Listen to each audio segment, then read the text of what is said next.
Hi, I am Anna. I come from www.ntvforex.com. Fed's Bullard looks like April will be low point of recession. http ntvforex.com news ID B694A5. 6 minutes ago. By Aaron Sengezer.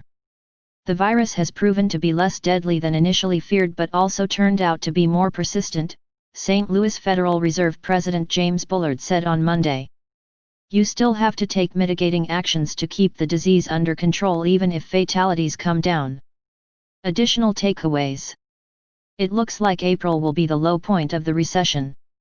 May and June surprised to the upside and expecting a slowdown in the recovery in July to be consistent with expectations. We shouldn't expect a smooth transition going forward. The mortality risk for COVID has surpassed that of accidental injury to become the third largest killer in 2020. Masks are cheap, easy-to-use technology that can greatly mitigate the spread of the disease and will become ubiquitous.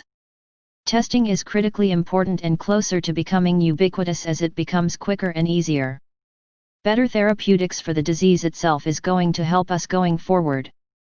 Unemployment is high today because we're deliberately asking certain types of businesses to shut down. Workers are being asked to stay home and we're compensating them for that through the unemployment insurance program. The majority of workers, or 60%, are expecting to be recalled to their jobs in contrast to 2009 when 10% to 15% of people were on temporary layoffs. The idea of keeping businesses and households whole has been successful, as evidenced by personal income being higher than before the pandemic. There are certainly downside risks and this can unravel on us, something that can happen in any crisis. Focusing too much on the vaccine increases the risk of a depression because you could have a lot of people sitting around waiting for a vaccine to save the day.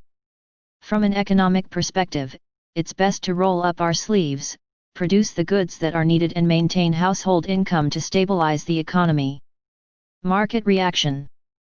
The US dollar index, which touched a daily high of 93.99, continues to consolidate its daily gains and was last up 0.15% on the day at 93.60. Subscribe our channel to receive the news as soon as possible. Thank you for watching. If you want to read real-time news, text messages to MT5 Expert Advisors page at https://mt5.expert.advisors.